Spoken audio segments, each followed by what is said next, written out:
Hello everyone and welcome back to the channel for my final thoughts on Escape from Colditz, and I'm joined today by my good friend Ian, who is... Oh no, don't get in the picture, Nance, because I don't have your mum's permission to show you on YouTube. Thank you. I'm already on YouTube. Yeah, but not on my channel, sweetheart. Sorry about that. Yeah, so my good friend Ian, who did the playthrough with me, is here and did a bit of a new one for... usually I do my final thoughts on my own, which is probably why they're so boring most of the time. But Ian is joining me today so that we can share our experiences, thoughts and impressions, and just chat about what we made of this excellent game. Now, a few of you have asked, how did the game end? And we didn't finish, did we? We had to go. No. But it was really tense at the end. So if I can just hold up the map sideways. Thank you, Anna.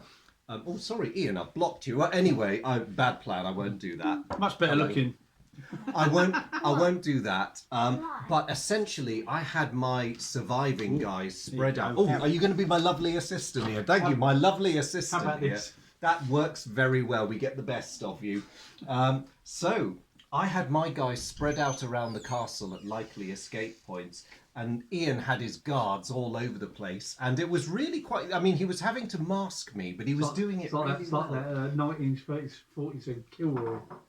Yeah, exactly. But Kilroy was here. I had to admit, he did an amazing job, because by the end of it, I had no mobility. I had guys everywhere, didn't I, poised to escape, but we couldn't quite do it. I had those pesky escapers pinned down. Oh. So what did you make of the game, Ian? Did you think it really captured the feel of this whole, the tension behind trying to... I mean, obviously you were looking at it from the Germans' perspective, those misbehaving Brits. Yes, it's what cut these prisoners. Just stay in their cells and do normal prisoner stuff. Why do you need to be escaping? Well, that's it. I like the thing says, to all prisoners of war, the escape from prison camps is no longer a sport. Stop doing it. It's naughty. Actually, contrary to popular belief, it wasn't in the terms and conditions. They always try out this historical thing that it's a British soldier's duty to escape, and it actually wasn't. No, so you could actually just put your feet up and stay comfortable. That's not true. It's not actually in the I think the whatever the thing is of an officer. It's not your duty to escape. Well, it actually wasn't. That actually wasn't written down. I think that's something that was made up. I mean, somebody might know different to me, but...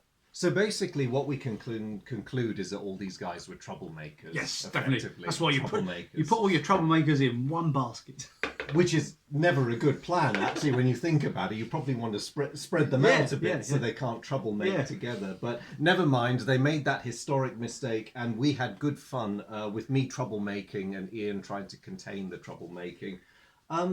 Yeah, my thoughts, and Ian, I don't know if you agree with it. I love the way the map is laid out, because you've got this blend of what I'd call a traditional war game, but there's enough entry level, family level type gaming, not just in the board but in the system.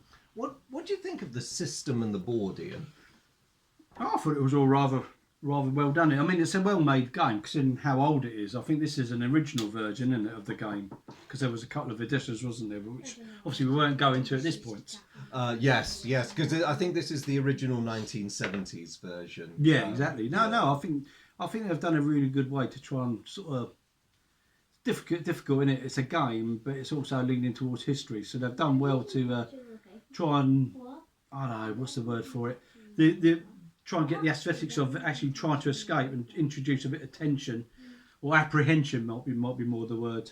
Yeah, and it's a complex castle. I mean, if you gave me the castle or a plan of the castle and said make a game of this, I'd be very hard put not to do it without making it some really overcomplicated. I'd have a multi-level map which would confuse people with badly marked entry points and all that sort of stuff. But this is simplicity itself. Well, it is, and it's not. Considering I hadn't played the game in over 20 years, how quick it is. I don't know if you can say you've still got it in your memory somewhere, but how quick it is to pick up the game and run with it. Yeah. After a few turns, you think, I've got the hang of what's going on here. So it's really easy to pick the rules up and run with it. Yeah, well, it certainly didn't show there'd been about 20 years since he last played. I had to work really hard just to get people into a sort of maybe possibly we can escape from here position. Yeah, I think as the Allied POWs, they've done a good way of replicating it. Basically your strategy as the Allied POWs is the Germans know that you're going to try to escape because the idea this is what they've done. This is their high security prison. They've put all their frequent Allied escapers into the one place, so they know you. As much as they tell you escaping is forbidden, they know you're going to try and escape. So they're looking at your every movement is under suspicion.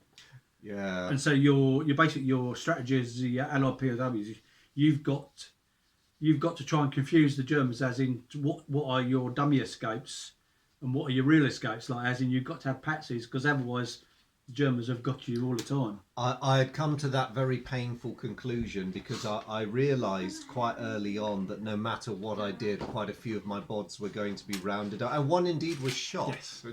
Now that was excessive. He was only trying to escape and put himself back into circulation. You were outside the walls and you would be shot. Yes, he was outside the wall, but I still think. I mean, it's World War II. That was a disproportionate level of violence. It was disproportionate, wasn't it? Because I know historically that's probably what went on, but generally escaping POWs were generally unarmed because they'd unlikely they'd get access to steal a sentry's weapons. So generally, I would imagine they would be unarmed. Yeah. So just chase him down. You're within verbal distance of him. Yeah. So do you need to shoot him? He's got no weapon to threaten you with. He's probably enough of a soldier to recognise that he's been rumbled. Yeah, and if you've got the old couple of Mark 1 eyeballs on him, he ain't going anywhere, is he? Yeah, but that said, I realise I'm making too much of a fuss because to be fair, they did warn us in the little paper that escape attempts would be rewarded with death. So, all right, I'll let you have that one. But yeah, I will say one thing. This game really taught me about how hard you have to work just to get one guy out. The amount of team effort that needs to go into... It's really an inefficient process. Like Ian rightly mentioned, the patsy element, you have to lose a few POWs, even if it's only as decoys. Yeah. And all this in the hope that, after all that effort, one or two men might get out. I don't know historically just how many Allied POWs were actually kept in Colditz. Was it less than 100? Probably about that. I'll have to look it up. I'm not too sure how much it ran to, but there was all the different. Was it mainly Americans and Germans? Americans and Brits. Well, there were also Poles, Dutch, French in there too, and the British contingent was actually multinational because it was British Empire and Commonwealth. Yeah. So I know in a lot of the representations you mainly see the European side of it, but apparently there are a very, very small number of non-European prisoners there too. I think as I understand it, I don't know, you might tell me if I'm historically wrong, but there was a little bit, but it probably wasn't as comprehensive as you think. There wasn't necessarily universal cooperation between the nations, although they would try and communicate with each other so as not to interrupt each other's escapes. Yes, it was very mixed. I mean, some of them were well up for working together. And although, obviously, I only played one nationality in the game against Ian, but one of the great things about this game as a simulation is if you're playing with multinational allied players, you can choose whether to cooperate with the others, or you could just turn your back on them, go, no, I'm having nothing to do with that lot. And you, in fact, you can actually recreate the tensions and the good stuff inside Colditz Castle. I mean, as a quote unquote simple board game, I think they do manage to by the game's mechanism to sort of thing me that the tension of escaping. Like, have you managed to confuse the sentries enough to be able to get at certain escapers? I think they do a good way, and they haven't kept it too over the top. They haven't made it too gory. No, they've had to do the standard of making sure that it's still a family game at the end of the day. In fact, I would love to know whether things like shoot to kill are in the modernised version, or whether they've replaced it with something a tiny bit more benign. I mean, I don't know, but I am getting a bit keen to at least get a look at the new version just to see, you know, how it plays. I mean, they have by the game's mechanisms, they have managed to introduce all the problems that the historical Allied POWs would have encountered in their bids to try and escape.